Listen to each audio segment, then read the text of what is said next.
Have the next question from this mic. My name is Tina. I'm a pharmacy student and I'm a Hindu.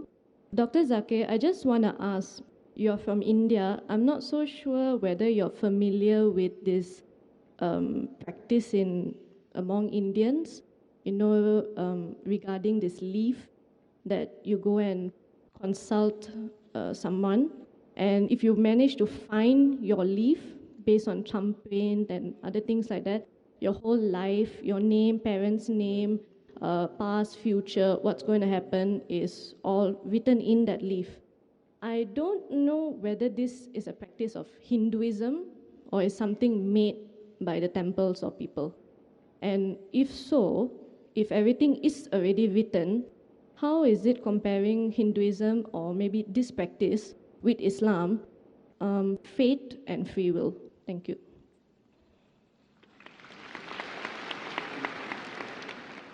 The sister posed the question that there may be certain practices in India about picking up leaf, which mentions about a future.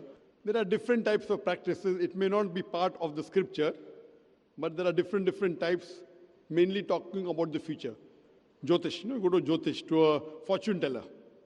Go to a fortune teller, different types. You see on the streets, there are many cards kept, and a parrot goes and picks up a card, and then they read, and that talks about the future. You go to a machine, put your date of birth, and the machine tells you something. Now, based on this, you go, it's very common, and people make a fast buck out of it. I'll first tell you about it. There was a psychologist in States who taught a class of 100 students, and at the end of a week, he said, I will tell you about your past to each student. And he wrote to each student separately. He gave them a check. He said, don't open. You open together, and after you open, you tell me how accurate was I in my talking about your past. So all the students opened, and 95% of the students, they said that the professor was more than 90% correct. 5% said that he was 80% correct. The key to it was the professor wrote the same thing for everyone. For example, you go to a machine and give a birth date, and the machine will tell you something bad is going to happen in the next 10 days. Even if 100 good things happen, something bad will happen. The next person, the machine will say that something good is going to happen. Even if 100 bad things happen, something good will happen. So most of these things, talking about the future, it's a big farce. Sorry, I just wanted to say because like my family, it's a thing to do this. So my leaf was found and they read it.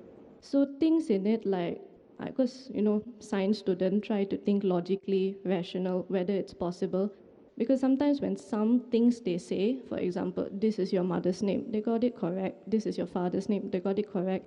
And I think it's in Sanskrit, so it's like you have to believe entirely what the guy is saying because you can't check it yourself, whether it's right or wrong. I think I was 16 when I read it, so they said the age where you read it was 16. There's still like, maybe out of 10 things, 8 things he got correct. And it's like, sometimes I try to think, how do they do this? And it seems a lot of people also come. So it's like this logic and the fate, it's like there's a fight there. Which should I believe? I'll just come to it, sister. Let me complete my answer, and that will cover your question also. As I was saying, that most of the people that do is a big farce. It's a big gimmick, just to make fast money. What Quran says, which I mentioned in my talk, Surah Ma'idah, chapter 5, verse number 90, Ya alladhina amanu, O you believe in namal khamru or maisuru, most certainly intoxicating and gambling. Wal ansabu wal azlamu, dedication of stone, divination of arrows, rishtu min amali shaitan. These are Satan's handiwork. Fashtanibu lakum tuflihun. Abstain from the handiwork that you may prosper. Here Quran says alcohol, gambling, fortune telling, and dedication of stone. Fortune telling is same. These are Satan's handiwork. Abstain from it that you may prosper. Quran does not say that no one can predict the future. See, many Muslims don't realize what the Quran says. Alcohol, gambling, fortune telling, dedication of stones. These are Satan's handiwork. Abstain from it. Quran does not say no one can predict the future. But most of the people who predict the future, they are just doing a gimmick to make fast money out of it.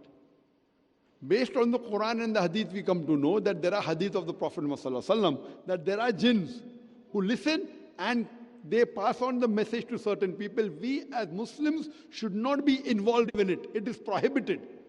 But that does not mean no one can predict the future. Most of the people who claim are all wrong. But there may be certain human beings who can predict the future. But we as human beings should not indulge in it, whether it's right or wrong. It will be bad for us. So based on this, the Quran says you should not indulge in it. Quran does not say you cannot. There are many people who talk about palm reading. And there are times when some people are 50% correct, some people are 70% correct. If you put heads or tails, 50% will be right, sister. Heads or tails, 50% will be right. So some people do it just by chance. There may be few, maybe a very small percentage who may have the art of knowing about the past. That is mentioned in the Hadith of Prophet ﷺ. But we as Muslims should not indulge in it. We should not indulge in black magic. We should not indulge in fortune telling. Why? It will cause us harm. So in this context, sister, we as Muslims are not allowed. There may be a very small percentage which may tell quite a major portion of your past or of your future. A very small portion. But we as Muslims are not allowed to indulge in it.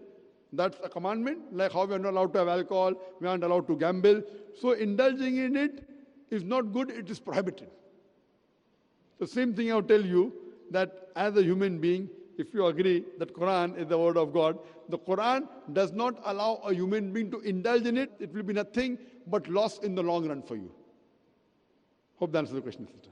Now, now once I've already seen it, I rather would have not seen it. But because now you know it and then it's stuck here, it's a bit difficult sometimes when you want to just believe in fate or free will. And then in this context, do you believe that we can still practice free will or is on fate? Sister asked a question that if you know what is happening, then can you practice free will? As I told you, there's no one who can say who can 100% talk about the future. So even if you're, like you said, out of 10 things, 8 are coming correct. You may never know the thing which hasn't come correct yet will come correct or not. So you yourself said 80% correct. So it may come, may not. So it's in the free will. As far as Islam is concerned, Islam, we have to believe in destiny, that is qadar. It's one of the pillars of Iman that we Muslims should believe in qadar, in destiny. I will tell you what is destiny as far as Islam is concerned. That is clearly mentioned in the Quran that Allah subhanahu wa ta'ala, when a child is born, the father is worn down the neck. It's mentioned in the Quran. Everything what you're going to do, Allah knows. But that does not interfere with your free will. Allah has given a free will. For example, if a teacher is teaching in a classroom for 1 year, just before the final examination, the teacher predicts that this student, he will get first class. He'll come out first in the class. This student, he'll get second class. This student, he will fail. It's just an example, brother. Don't feel bad. Now, when the examination takes place, after the results out, this student comes out first class first, he gets second class, this student fails. Now, can the student who failed tell the teacher, because the teacher predicted I will fail, therefore I failed? Can he blame the teacher? Yes or no? No.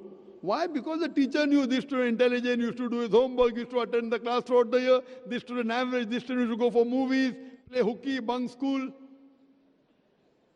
So teacher predicted. Same way Allah subhanahu wa ta'ala is ilm-e-ghaib. Now the difference between the teacher and Allah is the teacher as a human being can make a mistake. Can be right 99% but not 100%. Always Allah has ilm-e-ghaib. He has knowledge of the future, but He has given you a free will. For example, you come at a crossroad. There's road 1, 2, 3, 4. You can choose any. You choose road 2. So Allah knows in advance, on this particular date, on the 29th of September, you will come at a crossroad. You will choose road 2. It is not because Allah has mentioned you will choose road 2 you're choosing. It is because you will be choosing Allah road in advance. For example, after you pass standard 12th, your A-levels, you can either become a doctor or engineer. You choose to become a doctor. So Allah knows in advance that after you pass your A-levels, you will choose to become a doctor. Choice is yours. Not because Allah has written you have become a doctor, because you have chosen, Allah wrote in advance. Now, once you have come at a crossroad, 1, 2, 3, 4, you have taken road 2, you come at another crossroad, A, B, C, D, E. You choose road D.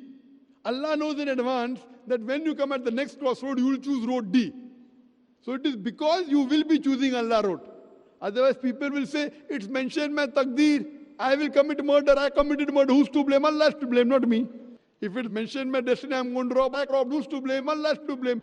Allah gave you the option that after you finish your college, you can either rob or earn by doing hard work. You choose to rob. So Allah knows after you finish your college, you could do hard work or you could rob. You choose to rob. So you can't blame Allah. Allah knows in advance. Allah is ilm ghaib. So there is something like taqdeer, destiny, in Islam, but Allah has given us the free will. Allah has given us the free will. We are responsible. Otherwise, then where is the test? And Allah says in the Quran, in Surah Mulk, chapter number 67, verse number 2, Alladhi khalaqal mawta wal hayata. It's Allah who has created death and life to test which of you is good in deeds. This life, sister, is the test for the hereafter. So that's the reason Islam says don't indulge in fortune telling about the future. Now, as you're saying, something is always clicking here. So you may think that he may have told you, okay, at the age of 30 you'll die. So you may be thinking, oh, I'm going to die. You may not die.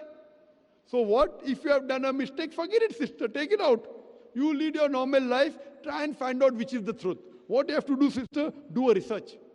Do a research of various religious scriptures. Which is the true scripture that will give you serenity, calmness, peace of mind. Read that scripture, follow it, and forget what the fortune teller has told you. Even if it comes out to be right, no problem. You do what you feel is right based on your research. That how to lead a life. So this Quran, sister, is the last and final guidance given by Almighty God to humanity. It's not meant only for the Muslims or the Arabs or the Malay. It's meant for the whole of humanity. And if you read this book, inshallah, you would get peace of mind. I request the volunteer to gift you a copy of the English translation of the Quran. You read it, inshallah, it will give you peace of mind. Thank you. Hope that answers the question.